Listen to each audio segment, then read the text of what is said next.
देश आज़ाद हुआ तो इस देश का शासन चलाने के लिए हमने चुनावी लोकतंत्र का रास्ता चुना। नारा दिया गया, for the people, of the people, by the people. आज़ादी मिले 75 वर्ष हो गए हैं, लेकिन ये for the people, by the people, of the people में बाय द पीपल तो अभी भी है, लेकिन फॉर द पीपुल और ऑफ द पीपुल सरकारों का ये जज्बा, जो इसका भाव था, ये धीरे धीरे कम होता जा रहा है। नमस्कार, आप देख रहे हैं सेंट्रल गोंडवाना खबर। मैं हूँ राघवेंद्र। ये for the people, by the people और ऑफ द पीपल इस देश के हर एक नागरिक जो व्यस्क है, जिसको वोट देने का अधिकार है, उसमें कोई जाति का बंधन नहीं था, उसमें कोई धर्म का बंधन नहीं था। इस देश के हर एक नागरिक को, जिसमें आदिवासी शामिल है, ये अधिकार दिया गया था। लेकिन खास तौर पे आदिवासी इलाकों में ये हुआ कि आदिवासियों ने अपना नेता तो चुना, लोकसभा में, विधानसभाओं में अपने प्रतिनिधि चुने, लेकिन अंतिम जो उसका लक्ष्य था कि वो लोग आदिवासियों के हित में काम करेंगे, उनके लिए काम करेंगे, ये कहीं ना कहीं लक्ष्य जो है हासिल नहीं हो पाया। हुआ ये कि जो नेतृत्व आदिवासियों को दिया गया, या तो वो पूरी तरह अक्षम था, या फिर उन्होंने आदिवासियों के हितों से समझौता कर लिया। आज एक बहुत महत्वपूर्ण मेहमान हमारे साथ मौजूद है। अपने दौर के आदिवासियों के, कम से कम मध्य भारत के बारे में तो ये दावे से कहा जा सकता है कि आदिवासियों के सबसे बड़े जो नेता थे अरविंद नेताम जी, वो आज हमारे साथ मौजूद हैं। अरविंद नेताम जी की उम्र 84 साल के आसपास है। उनका राजनीतिक जीवन तो बहुत बृहद है ही, उनका व्यक्तिगत जीवन भी तमाम अलग अलग अनुभवों से भरा पड़ा है। आज हम इस बातचीत में उनके जीवन के बहुत सारे पक्षों को जानने की कोशिश करेंगे। अरविंद जी, आपका स्वागत है। धन्यवाद। सेंट्रल गोंडवाना खबर में। सबसे पहले तो मैं ये जानना चाहता हूँ कि आप उस दौर में, जब इंदिरा गांधी की देश में सरकार थी, आप इंदिरा गांधी के मंत्रिमंडल में शामिल थे। उस वक्त की कुछ बातें मैं आपके मुंह से खुद सुनना चाहता हूं। जैसे बहुत कम लोगों को इस बात की जानकारी है कि ये देश की जो आबकारी की नीति रही है, उसमें आप के साथ कुछ वाकया हुआ था जिसने इस देश की जो आज की आबकारी की नीति है उस पर आज तक उसका असर है। वो वाकया क्या था? देखिए राघवेंद्र जी, आपने जो प्रश्न किया है ना, मैं एक बात बताना चाहता हूँ कि मेरा परिवार राजनीतिक परिवार रहा है। मेरे पिताजी विधायक थे, मेरे छोटे भाई विधायक थे, मंत्री थे, मेरी पत्नी भी लोकसभा के मेंबर रही हैं। मैं 5 बार लोकसभा का मेंबर रहा हूँ, 2 बार मंत्री भी रहा हूँ। तो कहीं न कहीं राजनीतिक पृष्ठभूमि का परिवार है, पर बुनियादी तौर से मेरा परिवार सामाजिक कार्य करता रहा है। और आज भी मुझे इस बात की कहने में गौरव महसूस होता है कि मैं सामाजिक कार्य करता हूँ। राजनीति को बहुत पीछे रखता था अपने सार्वजनिक जीवन में। आपने कहा कि इंदिरा गांधी के, अब ये बात सही है कि आपको आश्चर्य होगा, मैंने लोकसभा का टिकट अप्लाई नहीं किया था जी। और टिकट उसमें कांग्रेस पार्टी ने दिया तो मैं खुद भी आश्चर्य हो गया। जब 73 में मंत्री बना तो भी मैं बम्बई में था एक पार्लियामेंट्री कमेटी में। वहाँ मुझे मालूम हुआ कि आप मंत्री बन गए हैं। तो कई घटनाएं ऐसी हैं जो अपनी लाइफ, मेरी अपनी राजनीतिक करियर में चौंकाने वाली है। एक तो कम उम्र में पार्लियामेंट के मेंबर होना, और मैंने लोकसभा या पार्लियामेंट जाने का कभी सोचा नहीं था। मैं फादर को रिप्लेस करूंगा जो ये विधायक थे। हो गया उल्टा, चले गए पार्लियामेंट, और इंदिरा जी की कृपा से हम मंत्री भी हो गए। तो एक बात तो मैं महसूस करता हूँ कि केंद्र में जाना, ये मेरे लिए, जिसको अंग्रेजी में कहावत है ना कि blessing in disguise, blessing in disguise. हाँ, कि जो मेरे जो सोच है, विचार है, उसका जो विस्तार हुआ है केंद्र की राजनीति पार्लियामेंट में जाने से, मंत्री बनने से, उससे विचार में काफ़ी परिवर्तन हुआ। असेंबली में रहते तो उतना नहीं हो पाता। तो ये मुख्य बातें हैं और सीखने को बहुत मौका मिला। इंदिरा जी के समय में जूनियर मिनिस्टरों को भी पावर हुआ करता था अपने फैसले करने का, पार्लियामेंट में फेस करने का और फाइल में फाइनल करने का। तो बहुत सी चीज़ें सीखने को मिलता था। और वो एक बैकग्राउंड से जब केंद्र में हुआ तो उससे अपनी जो जीवन शैली है ना, उसमें काफ़ी निखार आया। और हमने जो उस शुरू के दौर का राजनीति का, पार्लियामेंट लाइफ का और कांग्रेस के जीवन का और विशेषकर इंदिरा जी का बीच बीच में काफ़ी गाइडेंस मिलता रहा। तो हमने बहुत कुछ सीखा और उसका उपयोग किया पब्लिक लाइफ में, और इस बात की मुझे खुशी है। और धीरे धीरे हम आगे बढ़े और अपनी पार्टी के लिए भी, संस्था के लिए भी, खुद के लिए भी कुछ ना कुछ करते रहते थे, पर सामाजिक मूल्यों को हमने छोड़ा नहीं। इंदिरा जी से कई मुद्दों पे, जैसे आपने कहा कि एक्साइज पॉलिसी पे हम शुरू से जब स्कूल में पढ़ते थे तो अक्टूबर के महीने में गांव के गांव पकड़ के लाते थे पुलिस और एक्साइज वाले, बच्चे गिच्चे बूढ़े सब। क्या हुआ, वो अवैध शराब पकड़े। ये अक्टूबर के सितंबर में नया खाने के त्यौहार होता है, हमारा महत्वपूर्ण होता है। हम सोचते थे भाई कि ये शराब हमारी आदिवासी समाज की जीवन में उसका बड़ा महत्व है। जीने से लेकर के मरने के बाद भी कोई भी संस्कार या धार्मिक काम उसके बिना नहीं होता। फिर ये पुलिस वाले या एक्साइज वाले क्या अवैध शराब के पकड़े गए, उसमें गांव वालों की जो दुर्गति होती थी वो हमने देखा है। सबसे पहले पार्लियामेंट गए तो इंदिरा जी को इसी पे चिट्ठी लिखा और उनके ऑफिस में उनके मुंह पे कहा कि सरकार जिम्मेदार है इसके लिए। तो अंततः रियलाइज़ की, एग्जामिन की और चेंज कर दी, और आज तक उस पॉलिसी को नहीं बदल सके।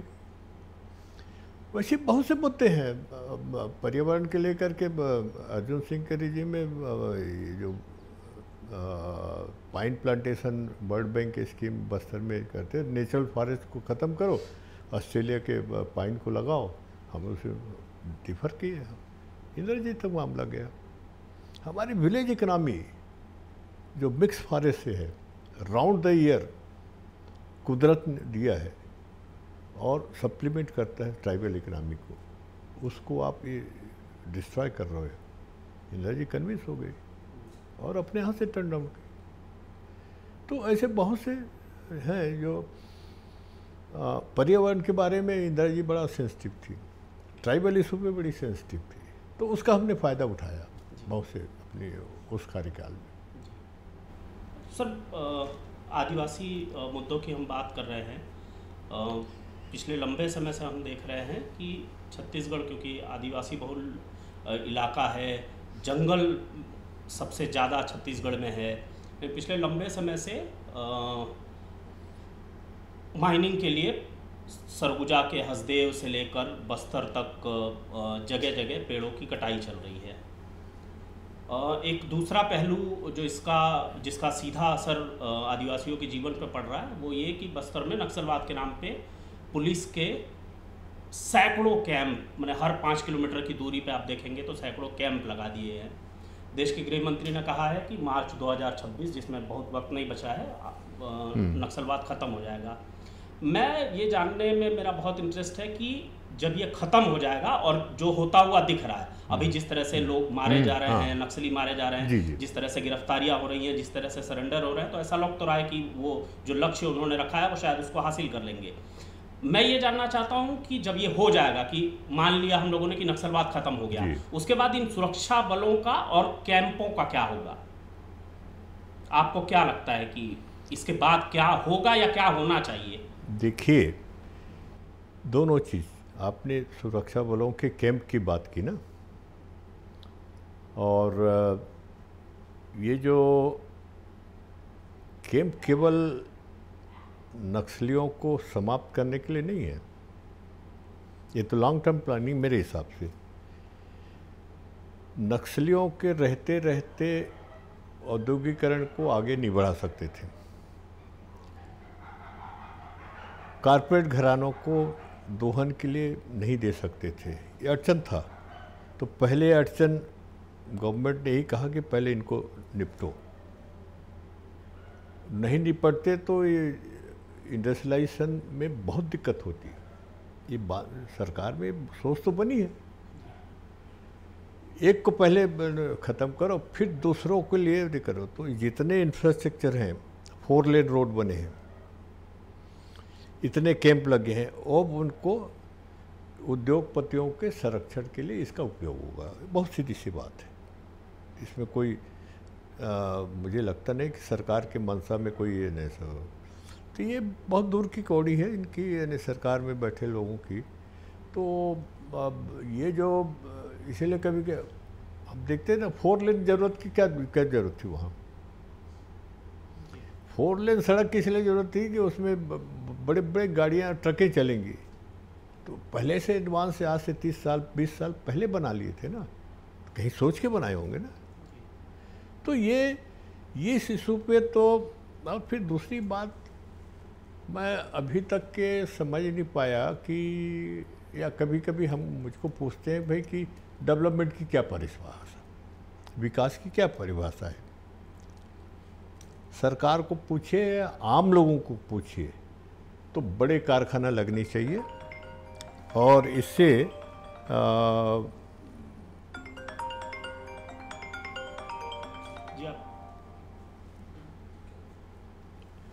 सरकार को ने ये बड़े कारखाना लगना चाहिए। इसलिए उनका एक 2 परिभाषा है। एक परिभाषा ये है कि बड़े बड़े इंडस्ट्री लगेगा तो रोजगार होगा, तो ये होगा, बहुत सी चीज़ें हैं, वो अपनी जगह हैं। अगर आदिवासी को पूछे कि आपकी डेवलपमेंट का क्या परिभाषा है, वो यही कहेगा मेरे जंगल डिस्टर्ब मत करो, मेरे ज़मीन को डिस्टर्ब मत करो, मेरे पानी को डिस्टर्ब मत करो, बाकी जो करना है कर लो। ये उनकी परिभाषा है। तो दोनों परिभाषा में फर्क हो गया ना। और आदिवासी के परिभाषा को सरकार कभी नहीं समझेगी, उनके अपना नज़रिया है। तो ये इसका ही टकराहट है। और निश्चित है कि आने वाले समय में जो आपने कहा नक्सली अब ख़त्म होने की दावा करते हैं, इसमें कोई दो राय नहीं। इसके बाद क्या? इसके बाद क्या?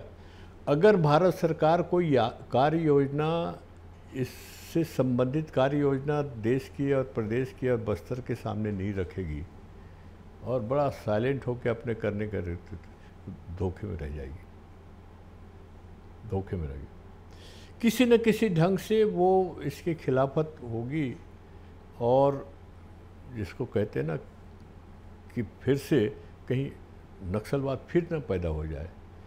इसलिए भारत सरकार को बहुत गंभीरता से सोचना होगा। उनकी जिम्मेदारी ज़्यादा बढ़ गई।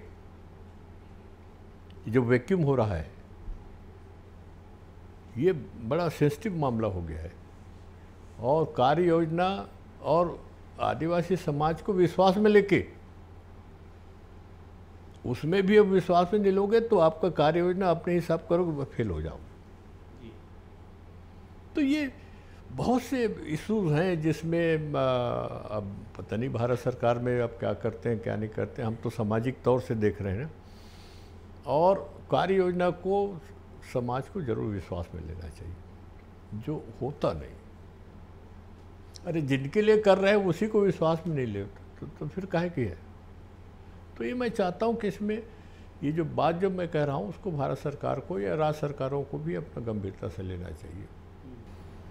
एक चीज़ तो जैसा कि आपने खुद कहा कि विकास की सरकारी परिभाषा जो है वो एकदम अलग होती है और लोगों और ख़ासतौर पे आदिवासियों का विकास जो है वो अलग होता है। तो ये बात तो समझ में आती है कि विकास जो है, विकास का फल कौन खा रहा है और इसकी कीमत कौन चुका रहा है।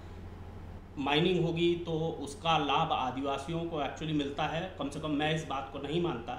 उसका बहुत सारा उदाहरण है, हमने अपने चैनल पे ऐसी बहुत सारी स्टोरीज़ की हैं कि एनएमडीसी की जो माइंस है उसके ठीक नीचे जो गांव बसे हुए हैं, उन गांवों में आज भी आज़ादी के 75 सालों के बाद पीने का पानी नहीं है। वो लोग भी झिरिया का पानी, नाले का पानी इस तरह की पीते हैं। तो ये लोग जो कह रहे हैं कि खनन होगा तो लोगों को रोज़गार मिलेगा, तो आपके हिसाब से, आप क्योंकि खुद एक आदिवासी हैं, आदिवासी नेता हैं, मैं एनएमडीसी वाले सवाल पे लौटना चाह रहा हूँ कि एनएमडीसी तो आया, उस समय जब एनएमडीसी आया होगा तो आप लोग तो खुद सरकार में थे, क्या आपको लगता है कि आपके अपने व्यक्तिगत एंड पे कुछ एफर्ट छूट गया था उस समय कि आज भी एनएमडीसी के आने का लाभ कुछ तो मिलना चाहिए, तो वो नहीं मिला? देखिए, यही एक विडंबना इस देश में, जब शुरू करते हैं ना खदान, बहुत लंबी लंबी बातें सरकार में होती है। ये तो हमने देखा है, ऐसा हो जाएगा, वैसा हो जाएगा। नगर नार में एक भी लोकल आदमी को नौकरी नहीं मिला। अब इसको क्या कहोगे? एनएमडीसी में भी हम देखा, चपरासी में भी हैदराबाद से आते थे, क्योंकि हेडक्वार्टर हैदराबाद में है, कंट्रोलर वो है। मनमानी करो, सेंट्रल गवर्नमेंट की जितने भी इस्टेब्लिशमेंट हैं उसमें राज्य सरकार की कोई दखल नहीं होता, नहीं के बराबर। और इसका नाजायज़ फ़ायदा सेंट्रल गवर्नमेंट की जो एजेंसी है, अथॉरिटी है, ये उठाती रही हैं और आज भी उठा रही हैं। अगर राज्य सरकार विजिलेंट हो गया, जैसे बंगाल में है, तो केंद्र सरकार भी उसकी मानती है। तो ये स्टेट पे डिफर करता है, और ट्राइबल एरियाज़ का यानी दुर्गति ज़्यादा है। कहते बहुत है, करते कुछ नहीं, ये हमारा अनुभव है। और कहते जाओ तो हाँ देखते हैं, करते हैं, देखते हैं, करते हैं, होगा ये है, ऐसे ही कर करके निकल जाता है। जो एनएमडीसी के कह रहे हैं तो ये तो बिल्कुल सही है। आज भी कोई जैसा रिलीफ मिलना चाहिए और जो कार्य योजना बननी चाहिए पूरी पेरीफेरी का, वो तो कहीं है नहीं। तो सर मैं यही तो जानना चाह रहा हूँ, मतलब हो सकता है सवाल थोड़ा अटपटा लगे, लेकिन मैं फिर भी आपसे मैंने इंसिस्ट कर रहा हूँ ये जानने के लिए कि उस समय जब एनएमडीसी का धीरे धीरे ग्रोथ हो रहा था, आप तो खुद सरकार का हिस्सा थे, आप इंदिरा गांधी की गवर्नमेंट का हिस्सा थे, तो उस समय आपको लगता है कि आपको कुछ करना चाहिए था और वो छूट गया क्योंकि आप खुद उस सरकार का हिस्सा थे? नहीं, कुछ चीज़ों पर उस समय समस्या इतनी नहीं थी जी।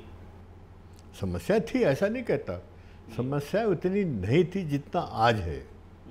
अब जैसे अनएम्प्लॉयमेंट प्रॉब्लम उस समय था ही नहीं, एम्प्लॉयमेंट वहाँ कैंडिडेट ही नहीं मिलते थे। जो समय था उस योग्यता का काबिल कैंडिडेट ही नहीं मिलते थे। मैं ये तो 1960 की बात कर रहा हूँ, शुरुआत तो 1960 के बाद हुआ। तो समय समय के साथ आज तो इतनी विकराल स्थिति हो गई रोजगार की। हम लोगों के समय में रोजगार उतनी प्रॉब्लम नहीं था जितना आज है, ये एक एडिशनल प्रॉब्लम है। तो इसमें हम समय के साथ साथ इन चीज़ों को रिव्यू करते रहना चाहिए। दूसरी बात जो मैं कहना चाहता हूँ, राज्य सरकार, पहले के राज्य सरकार में और अब की राज्य सरकार में बहुत फ़र्क है। पहले राज्य सरकार में बहुत से जो लीडर थे काफ़ी गंभीर हुआ करते थे, सीरियसली लेते थे। अब तो गंभीरता कहीं दिखती नहीं, किसी राज्य सरकार में नहीं दिखती मुझको। और अगर गंभीरता नहीं होगी तो समस्या में अंदर गहरे तक जाने की भी क्षमता नहीं होती। कई ऐसे उदाहरण हैं कि कानून होते हुए भी कानून का उल्लंघन इस देश में हो रहा है, संविधान का उल्लंघन हो रहा है, पेशा कानून का उल्लंघन हो रहा है। तो इससे बड़ा दुर्भाग्य और क्या लोग है कि कानून भी बना है और कानून का ही उल्लंघन हो। पेशा कानून तो हम लोगों ने बनवाया था 96 में। हम जानते थे कि उदारीकरण आया है तो हम कहते थे ये आंधी और तूफान आ रहा है, जितना बचने का उपाय कर लो, पेशा कानून था। और उसी को सभी राज्य सरकारों ने एक तरफ दरकिनार कर दिया। आज हर राज्यों में हर जगह ये समस्या खड़ी हो रही है और मुझे तो ऐसा लगता है कि ये सारे लोग ने विस्थापित होंगे और अब तो इस देश में कहीं झोपड़ी बनाने के लिए भी जगह नहीं होगी। ये स्थिति हो रही है इस देश में। अब आगे क्या होगा, मेरी खासतौर चिंता इसी बात की है कि भाई 20-25 साल तो मुझे राजनीति से अलग हो गए ना, फिर भी मैं समाज के बारे में सोच भविष्य में क्या होगा। पेशा कानून जब बन रहा था तो हमारे दिमाग में ही था कि आंधी तूफान आ रहा है, उसको कैसे झेलेंगे, और उसकी व्यवस्था तो कर दिए। भले सरकारें उसकी धज्जियाँ उड़ा रहे हो, वो अलग बात है, पर क्यों उड़ाना चाहिए धज्जियाँ, इसका आज तक कोई जवाब नहीं दिया कि पेशा कानून का क्यों उल्लंघन हो रहा है। अब क्या लोगे इस देश में, क्या इलाज है? सरकार ही अगर उल्लंघन करे तो फिर तो भगवान ही मालिक है ना यहाँ। तो बहुत से समस्या है, धीरे धीरे बढ़ रही समस्या, और गंभीरता नहीं है सरकारों में, चाहे केंद्र सरकार हो चाहे राज्य सरकार हो। अगर गंभीरता होती और सब्जेक्ट पे होता तो समस्या हो रहती, ऐसा मैं नहीं कह रहा हूँ। अब जैसे आपके ये बात कही उद्योग की, अभी स्थिति में है, पहले उद्योग बड़े उद्योग को विरोध करते थे, हमने तो आने नहीं दिया बस्तर में। जो पब्लिक सेक्टर छोड़ के प्राइवेट सेक्टर के भी घुस नहीं सके, पर इस बात को हम कोशिश करते रहे। अब स्थिति हो गई कि अब कितना विरोध करोगे। लोग कहते हैं भाई कि अब देश का विकास तो उद्योग से होगा, हम भी मानते हैं, ये भी मानते हैं, बिल्कुल सही है, पर उजड़ने का ठेका क्या हम ही ने लिया है इस देश में?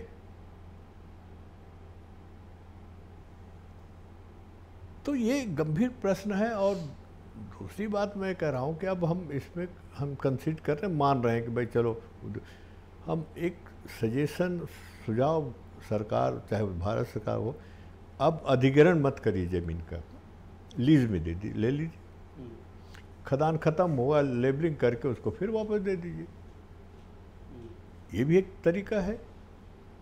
पर वो कॉर्पोरेट लोग या पूंजीपति लोग मानेंगे नहीं मानेंगे मैं नहीं जानता, पर मैं जानता हूँ कि वो लोग नहीं मानेंगे। सरकारों को भी कोई रुचि नहीं इसमें।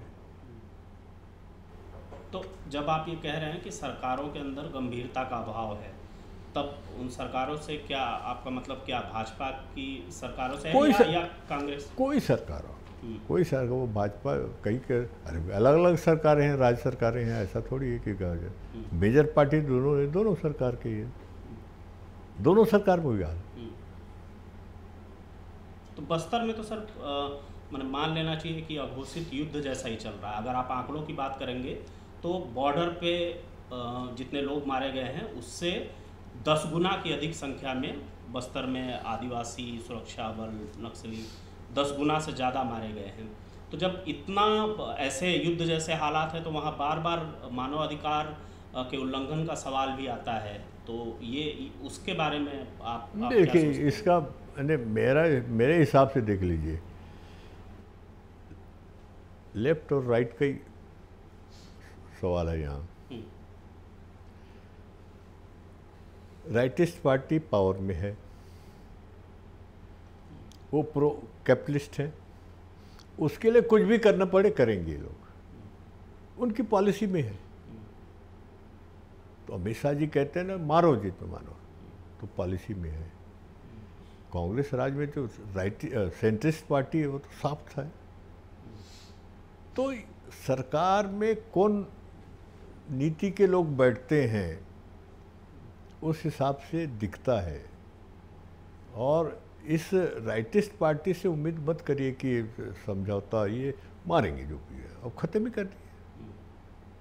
तो आने वाला समय में ऐसे ही होता रहेगा, तो उसके आगे चल के क्या होगा कहना बड़ा मुश्किल है।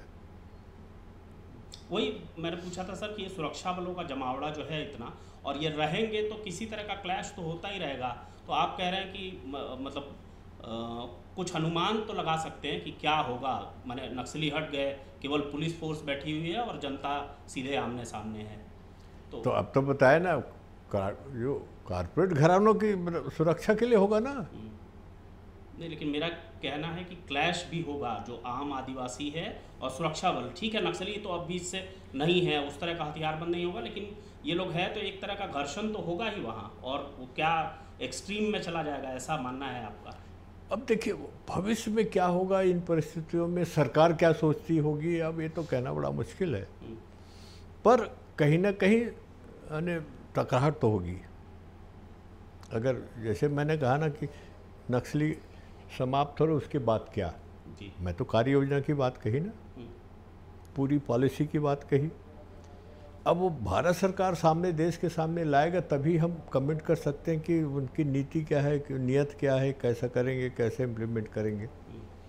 अगर ये सोचे कि हम तो पैरामिलिट्री फोर्स 1.5 लाख लगा दें, क्या अब मारो जो सो, तो सरकार तो उनकी है। तो देश काल और परिस्थिति के हिसाब से बहुत से सरकारों को भी सोचना पड़ता है। पर जो आप जो कह रहे हैं, हम भी चिंतित हैं। राइटिस्ट पार्टी से उम्मीद नहीं करो कि भाई सॉफ्ट ये होंगे, उनकी पॉलिसी है। पर कहीं ना कहीं देश की संविधान और समाज, उसको भी ख्याल रखना चाहिए किसी भी सरकार को, और ख़ास करके ट्राइबल एरियाज में जो स्थिति है उसको ध्यान रखना चाहिए। और जो अब दिक्कत ये है कि अब तो पार्लियामेंट में चाहे असेंबली में हो, उस कैलिबर के जनप्रतिनिधि दिखते नहीं, एक स्टेटमेंट नहीं पढ़ने को मिलता, एक स्टेट क्यों नहीं? ये क्या तनख्वाह पाने के लिए है? चाहे जनप्रतिनिधि जो भी है पार्लियामेंट में हो, ऐसे तो कहीं ना कहीं गिरावट तो है। अरे हम तो शुरू से कह रहे थे कि भाई कि हम जल जंगल की लड़ाई तो पहले से, जब पार्लियामेंट में गया उसके पहले से दिमाग में तो था, अब क्यों नहीं है? तो ये बहुत बड़ी प्रॉब्लम है इस देश में। अरे भाई जनप्रतिनिधि नहीं बोलेगा तो कौन बोलेगा? हमारी क्या औकात है? हम तो एक नागरिक हैं। स्टेट में छाप देगा कोई थोड़ा बहुत, उसका कोई असर होगा? नहीं होगा। एक भी यानी मेमोरेंडम देते मैंने नहीं देखा यहाँ छत्तीसगढ़ में, चाहे वो कांग्रेस की सरकार रही हो या फिर बीजेपी की सरकार है। एक भी मेमोरेंडम पॉलिसी मैटर पे बहुत गलत हो रहा है, उसमें एक भी स्टेटमेंट नहीं सुना है। ये समझिए कि दिवालियापन का इंडिकेशन है। और दिक्कत ये है कि आजकल सारे राजनीतिक दल वैसे लोगों को पिकअप करते हैं, अपने चमचों के कोई बोले मत, कोई स्टेटमेंट। यही तो कहते हैं ना, बोलोगे तो अगले बार टिकट पाना है कि नहीं। ये भी एक समस्या है। हम लोग टाइम तो नहीं होता था, हम तो अपनी सरकार से लड़ते रहे,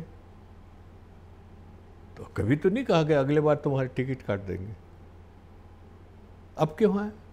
माहौल क्यों बदल गया? तो जनप्रतिनिधि को भी अगर इस ढंग से दबा कर रखोगे तो फिर तो तानाशाही है ना। तो ये हो रहा है, अब डेमोक्रेसी यानी खतरे की स्थिति में आएगा आगे धीरे धीरे चलकर। तो मैं इसमें कहीं ना कहीं समाज में, राजनीतिक दलों में कहीं ना कहीं बदलाव नहीं लाएंगे, बहुत मुश्किल है। सर, आपने तानाशाही शब्द का इस्तेमाल किया, आपने दक्षिणपंथी, आपने कहा कि दक्षिणपंथी पार्टी अभी रूल कर रही है, तो वो तो पूंजीपतियों के हित के लिए ही काम करेगी। ये अभी हाल ही में आप 1-2 दिन पहले ही शायद संघ के किसी कार्यक्रम से होकर आए हैं, तो आप तो लगता तो है कि इनके विरोध में थे, आप संघ के उसमें गए, मतलब क्या उद्देश्य था वहाँ जाने का? बहुत बढ़िया प्रश्न है जी। ये बात सही है कि हम संघ के विचार से सहमत, बहुत से विचार से सहमत नहीं थे, आज भी नहीं है। ये तो शुरू से हम संघ से मेरा कोई इंटरेक्शन नहीं था इस बीच में, पिछले 1 आध साल में समझिए। पर जिस ढंग से धर्मांतरण को दोनों सरकार ने, राज्य सरकार, दोनों सरकार ने इग्नोर किया, गंभीरता से नहीं लिया, इस बात की हमें चिंता है। जल जंगल जमीन को इशू को लेकर के दोनों सरकार ने गंभीरता से नहीं लिया, इस बात पे हमें, मैं तो नागपुर की सभा में कहा, डॉक्टर मोहन भागवत के सामने कहा, सुनवाई इस देश में नहीं हो रही किसी चीज़ की, अपनी समस्याओं, न राज्य सरकार। मैं पेशा कानून को उदाहरण देके कहा, आप पढ़िए और सुनिए, पेशा कानून को उदाहरण दिया। हमने कहा कि आखिर जाएं तो जाएं कहाँ इस देश में अपनी बात कहने के लिए? कानून है, कायदे हैं, संविधान है, सबकी धज्जियां उड़ रही है। हम संघ के पास इसलिए गए, बहुत से विचार करने के बाद पता करते रहे कि कौन संस्था है जो इन मुद्दों को गंभीरता से चिंतन मंथन करती है। सामाजिक समस्या, मैं राजनीतिक नहीं करता। हमको एक ही संस्था पता चला, वो संघ। ये मातृ संस्था है भाजपा के। संघ वालों से ये पता चला कि देखिए भाजपा में कितनी माथा पच्ची करी है, जब तक संघ कन्विंस नहीं होगा बीजेपी में कुछ नहीं होने वाला है, ये जो मोटा मोटा। तो इस कंक्लूजन में या अंतिम निर्णय में हम सोचा कि संघ से संपर्क करना चाहिए। बहुत से इशूज हैं, हमने तो स्पीच में कहा सरगुजा के जो जंगल कटने का, इसका उसका पर्यावरण, ये सब चीज़ों का। तो ये जो इशू हैं उसको ध्यान में रख करके कोई सुन ही नहीं रहा है। मातृ संस्था के पास जाओ भाई कि तुम अपने बाकी को कुछ समझा सकते हो कि नहीं समझा सकते हो, इसलिए अब उनसे अप्रोच किए। और समाज के हित में कोई भी बात हो, किसी के पास भी जाना हो, जाएंगे हम। और हम ये भी जानते हैं कि वहाँ जो भी, मेरी तो लंबी बात अलग से भी हुई संघ के लोगों से, अलग अलग इशू पे। हम वहाँ अपनी बात को मनाने के लिए गए थे। उनकी सोच अलग है, वो तो फिक्स है ना उनकी आइडियोलॉजी। हम इस बात को इस देश में कहते रहे हैं कि संघ के विचार, संघ और समाज के बीच में वैचारिक दूरियां हैं। और दूरियां बातचीत से ही दूर होती, किसी के साथ भी हो। वो दूरियां कम करके समाज के हित में, समाज की हित में और कोई जो सरकार के तरफ से कुछ करवाना हो, तो ये एक प्रयास है। सफलता मिलेगी नहीं मिलेगी अलग बात है। पर संघ के पास जाने का सबसे बड़े कारण है कि इनको भी अपनी बात समझाओ। अब बनवासी शब्द आप सुन लीजिए कि डॉक्टर मोहन भागवत ने 3 बार आदिवासी कहा। क्यों कहा? इसके पहले तो सिवाय बनवासी कहते थे ना। समाज के दबाव से संघ ने ये परिवर्तन किया, दबाव से किया ना। तो इसी प्रकार से विचारों को आदान प्रदान से बहुत सी चीज़ सॉर्ट आउट किया जा सकता है। हम धर्मांतरण के खिलाफ हैं, पर हमें इस बात का दुख है कि दोनों राज्य सरकारें इस दिशा में कुछ नहीं किया। ये इसको दोष देता है, ये इसको दोष देता है। तो जो समस्याएं हैं उसको देख करके, जल जंगल जमीन की समस्या को देख करके उनके पास जाना पड़ा। और अब जाएंगे। और भी कोई संस्था होगी इस देश में आदिवासी के हित में काम करे, उसके साथ बैठ करके बात करें, उसकी मदद लेंगे। ये है सर। धर्मांतरण की बात हुई, मैं व्यक्तिगत तौर पर इसको लेकर के जो अलग अलग पक्षों के अपने अपने नज़रिए हैं। आपने खुद कहा कि वो वनवासी कहते थे, उस पर बहुत विवाद हुआ। तो चलिए, अब आपका कहना है कि आरएसएस ने मान लिया है कि उनको आदिवासी कहा जाए, लेकिन आदिवासी आरएसएस तो उनको हिंदू भी कहता है। आपका व्यक्तिगत सोच क्या है, क्या आदिवासी हिंदू है? देखिए, ये बड़ा कॉम्प्लिकेटेड प्रश्न है। मैं एक दो जगह इसका निराकरण किया। मेरी अपनी community, Gond community, major community Bhil, Gond और संथाल, मेरी अपनी कम्युनिटी है गोंड कम्युनिटी, सेंट्रल इंडिया में काफ़ी बड़े एरिया। मेरी कम्युनिटी मैदानी इलाके में बहुत है, चाहे किसी राज्य का हो, महाराष्ट्र का हो, मध्य प्रदेश का हो, छत्तीसगढ़ का हो और कोई हो, मैदानी इलाके में बहुत है। मैदानी इलाके में जितना समाज है वो सनातनी हिसाब के हिसाब से चलता है। मेजॉरिटी सनातनी है। जो जंगल में है वो ओरिजिनल है, अपने रूट को मानते हैं। अब इसको क्या कहोगे? नहीं, हमारा क्या व्यक्तिगत मानना तो कोई महत्वपूर्ण है नहीं, लेकिन संघ तो कहता है कि ये हिंदू है। नहीं, मैं वही कह रहा हूँ ना। आप आधा समाज मेरा सनातन, दूर क्यों जाइए। मैं एक दो बार कहा, मेरे ससुराल में आधा सनातनी है, वो आधा अपने कट्टर है, फिर भी चलता है, कोई विवाद नहीं। तो ये जो विवाद इस देश में खड़ा हुआ है, मेरे हिसाब से वोट की राजनीति को ध्यान में रख कर के उठा है। आज़ादी के पहले कोई नहीं बोलता था इसको, और ये उठता रहेगा। पर मैं जो उदाहरण दे रहा हूँ, मैदानी इलाके में सारे सनातनी हैं और जंगल इलाके में ओरिजिनल है, वो रहेगा। धीरे धीरे आप नोट कर लीजिए, ये जो मोबाइल की कल्चर है ना, वो सब सनातनी हो जाएंगे। रोकते रोकते थक जाए, नहीं रोकते। तो वो ये मुद्दा केवल वोट की राजनीति की वजह से होगा, नहीं तो आप देख लीजिए बीएसपी ने ही इसको मुद्दा, बड़ा मुद्दा है। आज बीएसपी पार्टी का जो हालत है, क्या है, खत्म हो जाएगा। आप सनातनी को, ट्राइबल को सनातनी होने से नहीं रोक सकते। तो बहुत बड़ी बात कह रहे हैं, मतलब हाँ, विवाद भी होगा इस पे। विवाद कुछ बड़ा मुश्किल है, विवाद तो दूसरे लोग कर रहे हैं।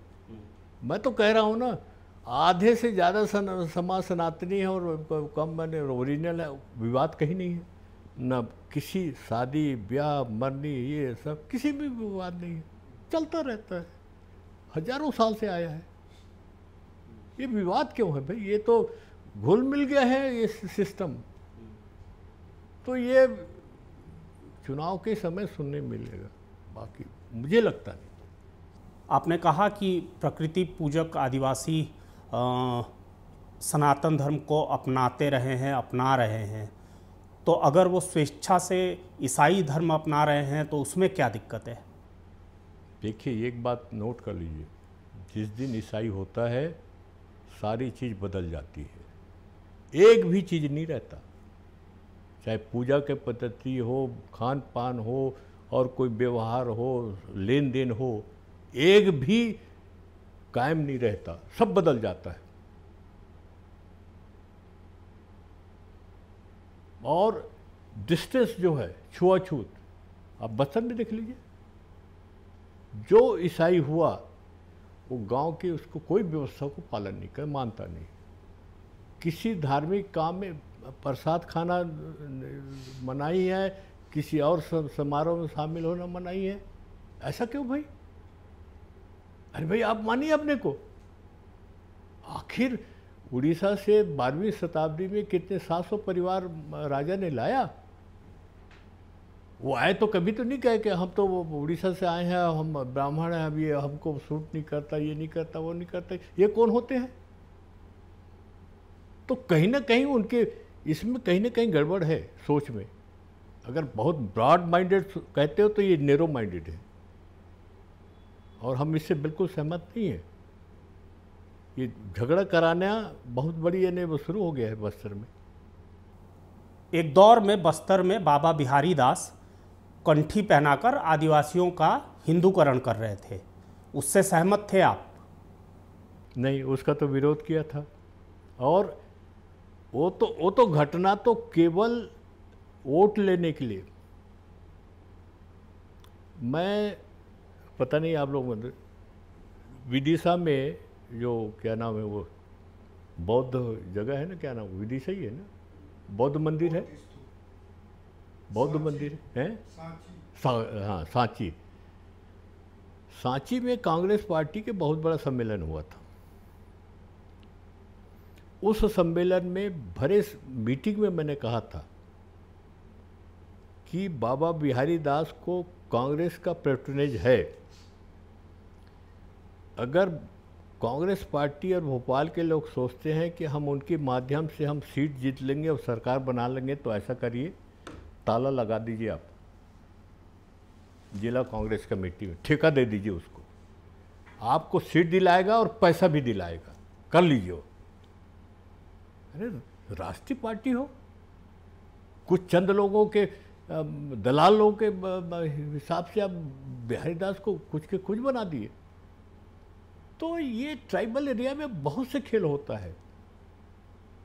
हमने पूरा विरोध किया और वहाँ सांची के मीटिंग में तो हम बहुत गुस्सा होकर हमने इंदिरा जी को भी कहा, धिक्कार है ऐसे पार्टी को जो किसी के लुटेरे को, इसको उसको उसके कंधे में रख के चढ़ोगे और सीट चाहिए, ये कोई तरीका नहीं है। बहुत से खेल होता है। आदिवासी इलाकों में ईसाइयों को आरक्षण से बाहर करने के लिए संघ लगातार डीलिस्टिंग का मुद्दा उठा रहा है, उस पर आपकी क्या राय है? बिल्कुल, हम पहले तो मैं उसके पक्ष में नहीं था, अध्ययन करने के बाद मैं उसके पक्ष में हूँ। जब हमने सोच लिया है कि ये आने वाला समय में क्रिश्चियन नॉन क्रिश्चियन का बहुत बड़ा बखेड़ा खड़े होगा, इसको तो कोई रोक नहीं सकेगा। इससे अच्छा उसके पहले अपनी सुरक्षा कर लो, समाज की सुरक्षा कर लो। और डीलिस्टिंग इसलिए कि वही बात जो आपने पहले प्रश्न किया ना, कि ये जो है मतांतरण होकर के सारी चीज़ बदल जाता है, तो फिर सुविधा क्यों मिलनी चाहिए?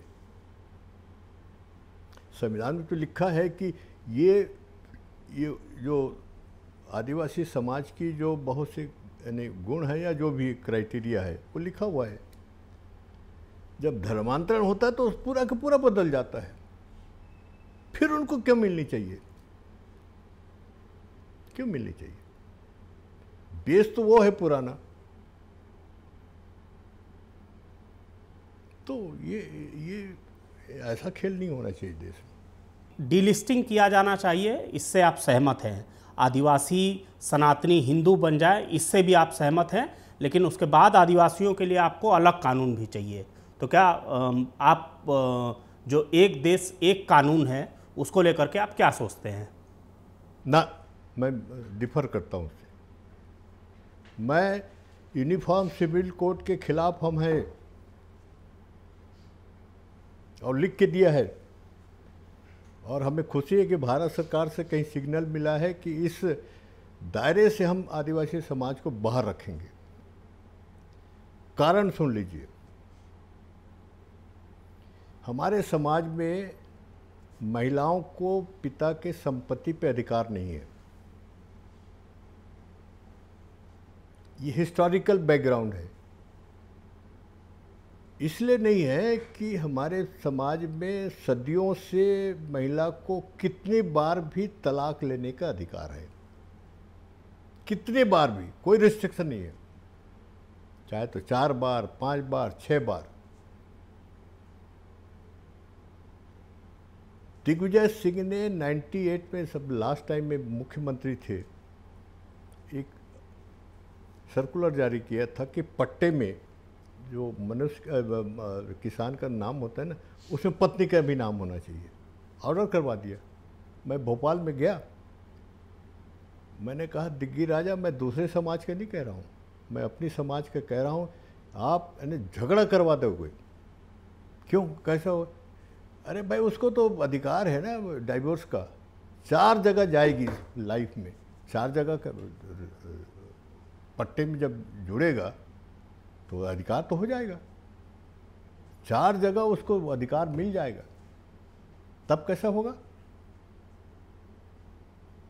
तो हमारी कस्टमरी लॉ, तो संविधान भी कहता है कि आप लोगों का कस्टमरी लॉ पहले होगा, फिर स्टैट्यूटरी लॉ होगा। तो भारत सरकार ने इसमें करीब करीब कन्विंस है, हम होगा भी तो हम विरोध करेंगे इसका, क्योंकि हम बहुत सी चीज़ों पे हम सहमत नहीं है सरकार के उससे। और हमारी जो कस्टमरी लॉ है कोई समझता भी नहीं ना, दिक्कत ये है। और दूसरी बात, को कोडिफाइड नहीं है। कोडिफाइड होता तो कम से कम ये भाई चलो पढ़ करके समझ करके हाँ ये ऐसा ऐसा लिया, अब है ही नहीं। उसके वजह से क्या हो, अब जैसे व्यवहारिक मैं आपको वो कर रहा हूँ, किसी आदिवासी का जमीन से संबंधित कोर्ट में मामला चलता है, कोर्ट में मामला चलता है, 2 वकील और जज वो हिंदू लॉ के हिसाब से चर्चा करते हैं, डिस्कस करते हैं, फैसला करते हैं। कहाँ गया हमारा कस्टमरी लॉ? अन्याय हुआ ना इस देश में। यानी हमारी चीज को इतनी इग्नोर करके चलो इस देश में, ये तो हो रहा है। तो कहीं ना कहीं इस बात पे समाज के भी सुनना चाहिए, हमारा यही कहना है। और बहुत से मुद्दे पे सरकार से टकरार हुई या होगी, उसमें प्रॉपर्टी भी बहुत बड़ी है। और दूसरी, मैं क्लियर कर दूं इसको, हमारे समाज में जिस समाज में जाती है लड़की तलाक लेकर यहाँ तो दूसरे, वहाँ अटैच होता है, उस परिवार की संपत्ति अटैच होता है। अब जब जिस परिवार में डेथ होगी उसी परिवार के संपत्ति से उसका क्रियाक्रम होगा, ये कस्टमरी लॉ में है। मान लो माइनर बच्चे को लेके चली गई, 6 महीने के बच्चे को किसी सामने दूसरे ने, उस परिवार की जिम्मेदारी है कि माइनर बच्चे की पूरी देख रेख करे, पूरी बढ़ा करे, पालन पोषण करे। अगर लड़का होगा तो शादी करके वापस उसकी जो ओरिजिनल बाप है या वो है उसकी संपत्ति में, यहाँ की संपत्ति में उसके अधिकार नहीं होगा। और लड़कियों को जहाँ शादी होगा वहाँ अटैच होता है, कोई कन्फ्यूजन नहीं है। पर आपको इससे हिंदू लॉ को लेकर के वकील लोग इतने कन्फ्यूजन कर रहे हैं, क्योंकि वो अपना चाहते हैं कि झगड़ा हो, अदालत में वो मामला मुकदमा चलो, ये तो हो रहा है। तो जमीन को लेकर के अब तो इतनी जमीन के मामले में इतना स्थिति बिगड़ता रहा है, धीरे धीरे धीरे आगे चल के क्या होगा समझ नहीं आया। ये जो आपके रेवेन्यू लॉ का तो भी दुर्गति है। अंग्रेज 7 समंदर पार करके आए इस देश में, सर्वे किए, सेटलमेंट किए, रिकॉर्ड बनाए, आज बस्तर का कहीं रिकॉर्ड नहीं है। इतना बड़ा अमला है राजस्व विभाग का, क्यों नहीं भाई? अब पूछो तो बगले झाँकते हैं। हमने किसको नहीं कहा अलग से सेटलमेंट करो, नहीं। यानी कितने सेंसिटिव हैं सरकार में बैठे लोग। बेसिक लॉ को भी इग्नोर करोगे और लोगों को तकलीफ में डाल के रखोगे और मजे मस्त रहोगे, ये तो चलेगा नहीं। सब एक छोटा सा प्रश्न मेरे मन में ये है कि आपने कहा कि ठीक है धर्मांतरण रुकना चाहिए, लेकिन हिंदुस्तान में तो धर्म के आधारित हम लोग तो संविधान के हिसाब से हम लोग सेक्युलर हैं। लंबे समय से, जैसे जगदलपुर का जो चर्च है वो लगभग 130 साल पुराना है, तो ये लंबे समय से ये लोग आदिवासी और जो उसमें जो कन्वर्टेड क्रिश्चियन कम्युनिटी है, ये लोग बहुत आपस में मिलजुल के रह रहे थे, कोई दिक्कत नहीं था। लेकिन अभी अचानक से क्या हो गया है कि रोज आए दिन लाश को दफनाने पर विवाद हो रहा है, चर्चों पे हमले हो रहे हैं, तोड़े जा रहे हैं, मारपीट हो रही है लगातार, जिसमें लोगों के सर फूट रहे हैं। तो ये अचानक से क्या हो गया है कि ये इस तरह के विवाद इतने बढ़ रहे हैं? मैं आपको पृष्ठभूमि बता रहा हूँ। आज़ादी के पहले तक धर्मांतरण बहुत कम था, वो भी शेड्यूल्ड कास्ट में था। बस्तर में शेड्यूल्ड ट्राइब्स में तो आप ढूंढने से भी एक आध दो मिलेगा। आज़ादी के बाद जब तक प्रवीण चंद्र भंजदेव महाराजा बस्तर जिंदा थे, हिम्मत नहीं हुई क्रिश्चियन मिशनरी को वहाँ कन्वर्सन करने की ट्राइबलों के बीच में। लेकिन चर्च तो बना दिया था उन लोगों ने। सुनिए ना, चर्च बनाने में क्या दिक्कत है? चर्च से कोई एतराज़ नहीं है। मैं जो बेसिक बात कह रहा हूँ, ये पकड़ा है प्रवीण चंद्र भंजदेव मरने के बाद कुछ साल तक के उनका जो एक प्रभाव था यहाँ ट्राइबलों में, वो कम हो गया। तब इन्होंने शुरू किया ट्राइबलों में, और किस ढंग से प्रभावित करते हैं वो हम जानते हैं। तो ये जो आप कह रहे हैं कि ये चर्च बनाए, ये बनाए, उसमें दिक्कत क्या है? हमको कोई एतराज़ नहीं, चर्च बनाओ, पर क्यों विवाद क्यों हुआ ये आप जानना चाहिए सबको। कोई भी गांव बसता है ट्राइबल का, ट्राइबल एरिया में, उसकी बाकायदा धार्मिक हिसाब से बसता है, सामाजिक हिसाब से नहीं बसता। डिमार्केशन होगा, पूरा डिमार्केशन का देवी देवता अलग होता है। कौन रेवेन्यू विभाग का देखेगा, कौन पानी को देखेगा, कौन और किसी को देखेगा, कौन जंगल को देखेगी, ये बसाते हैं सदियों पहले। तो ये सब देवी देवताओं की जिम्मेदारी से होता है। और ज़मीन के मामले में कौन देवी या देवता ज़मीन का अधिकार है, रेवेन्यू डिपार्टमेंट, रेवेन्यू मिनिस्टर जिसको कहते हैं, उसके परमिशन से होता है कि कहाँ इसको बसाए जाएंगे, कहाँ ये होगा। ये जो हो रहा है अभी, इसमें क्या दिक्कत, जैसे पहले कहा ना कि ये जैसी कन्वर्ट हुए डिस्टेंस महसूस किए, हम आपके इसमें नहीं जाएंगे, वो नहीं खाएंगे, ये नहीं खाएंगे। तो ये जो देवी देवताओं को व्यवस्था है जमीन से संबंधित, उसको भी नहीं मान तो जाओ। बेसिक प्रॉब्लम भी है और रहेगा वो व्यवस्था। यार भाई, तुम्हें खुद ही अपने आप को तुरम खा समझ गए, हम तो ऐसे हम मानते नहीं। ये अगर नहीं होता तो ये चीज़ें ही नहीं होती। और रहेगा जब तक कि सरेंडर नहीं हो गया। सरेंडर मैंने ये इस हमारी भी व्यवस्था को स्वीकार करो, आपके हमें कोई एतराज़ नहीं है, पर कहीं ना कहीं जानबूझ के बात हुआ है। वो जाने क्यों ऐसे हुआ। अभी जब रहेगा वो व्यवस्था रहेगा। ये जो व्यवस्था की बात कर रहा हूँ, सरकार भी उससे दूर है। सरकार का तो केवल कागज पत्थर है, पर जो देवी देवता को होता है बहुत मजबूत है। वहाँ बोध घाट परियोजना को लेकर के फिर से सुगबुगाहट है। पहले भूपेश बघेल की सरकार ने उस जिन्न को बोतल से बाहर निकाला था। अब विष्णुदेव सरकार फिर से बोध घाट परियोजना पर काम करना चाह रही है। आप क्या सोचते हैं? मेरा तो एक ही ऑब्जेक्शन रहा है, अभी भी है और रहेगा। 42 गांव उजड़ेंगे, कहाँ बसाओगे? वो ज़मीन दिखा दो बस। या तो सरकार को जंगल की ज़मीन देना पड़ेगा, दे दीजिए। मैं तो राजीव गांधी को कहा था, आप जंगल की ज़मीन दे दिए, मैं स्वीकृति, मुझे कोई दिक्कत नहीं है। राजीव गांधी कहा मैं नहीं दे सकता, वोरा जी मुख्यमंत्री, उनके सामने मेरी बात हुई। तो ये जो मुद्दा है, ये बेसिक मेरी responsibility as a member parliament है, जो भी हो, मैं अपने लोग उजड़े उसकी तो चिंता तो मुझे करनी पड़ेगी ना।